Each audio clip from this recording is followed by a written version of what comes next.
Hello everyone, my name is Tavish Singh and today we are going to discuss letter writing. Well, letter writing is a very helpful skill in our day-to-day life. Penning a good letter is a skill that comes with practice and we can start practicing by following proper format and using appropriate words for different types of letters.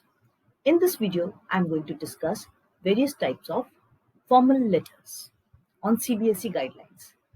Now, why I say CBSE guideline is because firstly, there are a lot of variations of formal letter formats, and moreover, since we are preparing for CBSE examination, so we need to know the CBSE guidelines and we need to follow those so that we know exactly what the examiner is looking for when he or she is correcting your letter.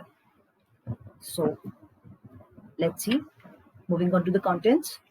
This video is divided in 4 parts for the convenience of explaining different types of formal letters.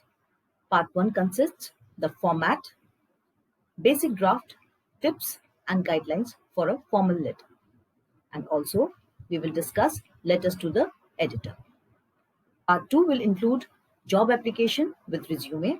Part 3 will include business letters, that is placing and cancelling of orders and complaint letters. And finally, part 4 will include official letters, which are inquiries, requests, and appeals. So these are various types of formal letters. Let's begin with what exactly a letter is. A letter is a written message that can be handwritten or printed on paper. It is usually sent to the recipient via mail or post in an envelope. It is basically a written conversation between two parties. Letters can be formal or informal. In this video, I will explain different types of formal letters and the video is divided into 4 parts. So let's have a look at the differences between informal and formal letters. Well, informal letters are the letters written informally or casually to our friends and family. So these are written to near and dear ones and they start in a casual tone. They're loosely structured. There's no, proper format or structure, 3 paragraphs or 4 paragraph structure. We don't need to follow that. We can write according to our emotion and feelings. Use of colloquial or casual English, that is, use of slangs and contraction can be included in informal letters. Now, a small note here, contractions, short forms for do not, could not, should not, like don't, couldn't, shouldn't, should not be used in any kind of formal writing. These are basically for spoken skills. The examples of informal letters are personal letters, invitations, apologies, appreciation and thank you, offering condolences, complaints, etc. Moving on to formal letters. Formal letters are written for formal conversation in a formal style. Therefore, they have a set formal structure, which obviously we are going to discuss about in detail. They follow the rules of written English, that is, no use of slangs or contractions. So absolutely avoid using contractions in any kind of formal writing. They have a formal structure and the examples are business letters, inquiry letters, complaint letters, letters to the editor, job applications, etc. Now on your screen on left hand side, you can see a basic draft of a formal letter. I need you to memorize this draft because this is the basic that we need to keep in mind. Everything is on the left hand side of the paper. Sender's address, date, addressee's address, salutation, subject, body. Body consists of 3 parts, beginning, content and end, and the subscription in the last along with name and signature. Now this is the basic draft which you can keep in mind and in this sequence you follow in any kind of formal letter. Moving on to the marking scheme. This year CBSE is asking these letters for 5 marks. Earlier it used to be for 6 marks. This year there are changes in the uh, question paper and the marking scheme as well. So now we have letters for 5 marks. So let's see at the distribution of the marks here. 1 mark for format. Format is your sender's address, date, receiver's address, subject, salutation, and your complimentary close. Then comes the content, which is the body. Now, this is very important part of the letter. This is where the formal letter, one formal letter differs from the other kind of formal letter. Now, body of the letter usually is divided into 3 parts. First part, introduction. Second part, exposition. And third part, conclusion. We will discuss that in detail as well. Then there are 2 marks for expression. Now, your expression is your fluency, your logical sequence, your grammatical accuracy, appropriate words and spelling, coherence and relevance of ideas and style. So you need to keep these things in mind, and this is how the marks are distributed. A special note here, no marks will be given for the format if the content is wrong. So don't think that if the content is wrong, you'll still get 1 mark. No, absolutely not. Use of both traditional and new format is permitted. However, mixing of format is not permitted as per CBSE guidelines. And the word limit is 120 to 150 words. It's very important that you keep in mind the word limit, because writing too much or too less is not going to get you anywhere. Writing too much, you may miss out on the other part of your question paper. Writing too less may not help you achieve full marks. And let me tell you, letters writing can be very, very scoring if you follow the proper format and the appropriate language. Let's discuss the formal letter format in detail here. Now, first point is, 1 line may be left to indicate the beginning of a new part or paragraph. It is done for the purpose of neatness only. Leaving or not leaving lines is not penalized by CBSE. Now, I've seen in my teaching experience that there's a lot of confusion over leaving or not leaving lines, and this was clarified to me in one of the CBSE workshops I attended. And I was clearly told that leaving or not leaving lines is not penalized by CBSE. We do it solely for the purpose of clarity.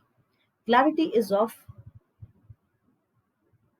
quite an importance here, because it helps the examiner to see that all the contents of the format are there in your letter. All the contents are presented on left hand side. Avoid use of commas in the format. Yes, earlier we used to use a lot of commas in the address lines itself. We used to use 2 to 3 commas that we do not do anymore. Okay, so that I will detail once we get to the example. Format. Now, first is the address of sender. We do it in 1 to 2 lines. Then there is date format. Now, please look at the date format here. It says 26th July 2020 without any dot, dash or slash. So this is what we follow in CBSE. There is absolutely no need for any kind of dot, slash or dashes that we put in while putting in date. So we simply write 26 July 2020. Then the receiver's designation and address. Now, why I say designation? Because mostly the letters, whatever formal letters we are writing, they're addressed to the head of the institution. So designation is very important. The principal, then so and so school, and the place and the address. Salutation. Salutation is what we refer the person as sir, ma'am, respected sir or respected madam. Subject heading. It is line to focus attention of our letter. This is very important. And also keep in mind that you do not make the subject line more than 1 line. Sometimes, students tend to write the subject in 2 lines. This is not acceptable and not required also. All you need is 4 to 5 words for your subject, and it should highlight the main focus, what the letter is about. It should, in 1 sentence, the reader should be able to assess, what the letter is all about. Then we have the body of the letter. Now this is very important part of any letter. Now body decides, how you are presenting your problem or whatever you want to present in the letter. It has three parts: introduction, exposition, and conclusion. Subscription is what you write in the end, or it is also called complimentary close. We write generally yours sincerely or faithfully or truly, and we never use apostrophe in yours. Many places I've seen people tend to use YOUR apostrophe S. That is wrong use. Simply write capital YOURS faithfully. So that is with the subscription. And finally, your name, designation, and signature. So that is the basic formal letter format. Now here, the format has been detailed a bit further. On the left hand side, you can see the format, and on the right hand side, you can see the application. So sender's address, you can see comma is not there after Ashok Vihar. 432, comma Ashok Vihar, then there is no comma. Next line, New Delhi, comma pin code. So no comma after that also. So try and write the address in 2 to 3 lines. Then there is date, once again without any dash, dot, or slash. Designation and address of the recipient, the editor, Times of India, New Delhi. Subject here, earlier we used to write to the editor, Times of India, New Delhi. Now the to has been omitted. We do not need to write that to and comma over there. Then moving on to subject line to focus attention. You give your subject in 4 to 5 words. Salutation, simply sir, is perfect without a comma again. Body of the letter, introduction, exposition, and conclusion. Introduction is basically where you explain the purpose, why are you writing this letter, what you hope to achieve from. Exposition is simple explanation. You elaborate your point and provide more detail about what you outlined above. And finally, the conclusion, we wrap up and summarize and call for action. What do you want? What action do you want for that? So that is your conclusion. Complimentary close or subscription is thank you or thanking you in anticipation. Now here I'd like to mention some people write simply thanking you. Writing thanking you only is wrong usage because thanking you is an incomplete sentence. If you want to write thanking you, then you need to complete the sentence. For example, thanking you in anticipation. Or the easier way is write simply thank you. That is also very much acceptable. And finally, the name and designation only if applicable, and finally the signature. So that was the detailed format of a formal letter, which you can apply in any formal letter. The variation will mostly be in the body of the letter that we will discuss. Letters to the editor. Now, letters to the editor voice the opinion of the people for the people. They provide a platform to express one's agreement, maybe disagreement, or reaction on anything of importance. These letters can also raise issues of social, political, and economic interest and generally center around public reactions. So, mostly you will see the topics are also topics for letters to editor are also either social, political, or economic. Now, here are some clippings from the newspaper itself. You can go through it at your convenience. And there is another clipping here with all the details. You can go through that as well. All right. Moving on to tips to write the letter to the editor. Now, number 1, follow the formal letter format. I need you to just memorize this. Sender's address, date, receiver's address, salutations, subject, body, complimentary close, name, designation, and signature. Now this we follow in almost all the formal letters. Now body. Body should answer the following questions paragraph wise. Now we are talking about letter to the editor. So a good way to write a letter to the editor is you answer the following questions. In paragraph 1, you answer the question, what is the problem? That is your introduction. In paragraph 2, you can explain to whom and how it is affecting. Your paragraph 2 should answer the question to whom and how it is affecting. And here you should give at least 2 to 3 reasons. Mostly what students do is they just give one reason and maybe one solution. So that doesn't fetches you full marks. You want full marks. You do not want to give examiner any chance to cut your marks anywhere. So in exposition, you give 2 to 3 reasons. And finally, conclusion, you need to answer what are the suggested solutions. Now here solutions also, you need to give at least 2 to 3 solutions to fetch full marks in letter writing. And obviously stick to the word limit of 120 to 150 words. Now I gathered some helpful opening and closing lines that can help you start with writing the letters to the editor. I'll just read a couple of them. You can just go through them at your own convenience. First one, the very famous one, regularly used by the students and all.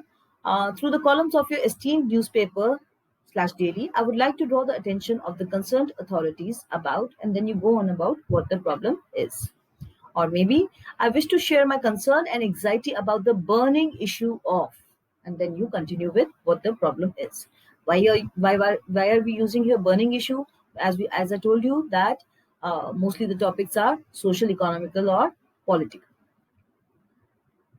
You may also start, I am a daily reader of your prestigious newspaper and I would like to draw your kind attention towards the problem of so and so. Closing lines. Now, similarly, I have made a list of closing lines that can be used for closing your letter. This is how you can end your letter. I hope this letter will rise up to the occasion and give a new definition and direction to the ways and means of the concerned authorities. Look at the use of the word expression concerned authorities. Sometimes, in my teaching career, I've seen students are writing the letter to the editor. They write a very good letter. However, they get emotional or maybe they forget. And, in the end, they're asking the editor to take the action. Well, this is not the job of the editor to take the action. Editor's job is to bring the problem to the public platform. So you use the word expression concerned authorities so that your whatever problem you've stated or whatever issue you have raised in the letter can be brought to the public platform and the concerned authorities will take the action accordingly. Or you may end in simply, I hope my letter will find a suitable place in your esteemed columns. There are others as well. You can go through them and please feel free to use any of these opening or closing lines in your letters to the editor. Now, there are some more expressions to present points. When you want to convey something, so it will be a good idea to have a few lines ready. You can use any of these while writing your points. Kindly go through them.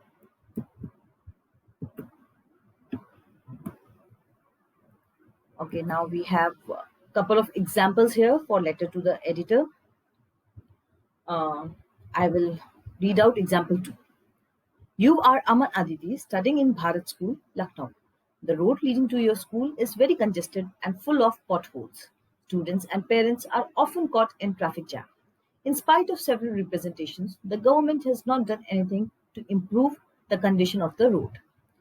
Write a letter to the editor of the Times of India drawing the attention of the government to this problem. So this problem is there and you need to write a letter to the editor. So going by the format, sender's address, Bharat School, Lucknow, date in the format that has been already explained, designation and address of the receiver, salutation, subject, traffic congestion on Rajaji Road. So once the examiner reads, okay, traffic congestion on Rajaji Road, and we know what the letter is about. Now looking at the body. Paragraph 1. Through the columns of your esteemed newspaper, I would like to draw the attention of the concerned authorities to the appalling condition of the road leading up to Bharat School. So With the opening line, the problem has been mentioned in the first paragraph itself. Further, explaining the problem, the entire stretch is narrow, congested, and covered with numerous potholes. This often causes a traffic jam and inconvenience to students and staff of the school. A lot of time is wasted both in the morning and afternoon when the school buses have to leave. So, thereby, the problem has been explained in detail. Now, let's see how and who it is affecting. Further details. The school has filed several complaints to the local authorities, but they seem to have fallen on deaf ears. The situation worsens during the monsoon. It has become a dangerous threat to pedestrians. Every now and then, there are reports of accidents due to potholes. On behalf of the school students, I request the authorities to take immediate action to rectify this condition. The improvement in the condition of the road, installation of traffic lights, and presence of traffic police at the rush hour will ease the traffic congestion and also ensure the safety of the citizens. Now you see how finally in the third paragraph there have been there are the suggestions. Okay, and the suggestions are the improvement of the number one, improvement of the condition of the road, installation of traffic lights, and presence of traffic police at the rush hour will ease the traffic congestion and also ensure the safety of the citizens. So three solutions have been given here, and finally the complimentary clause, yours truly, Aman. So that is how we go about letter to the editor. Follow the formal letter format.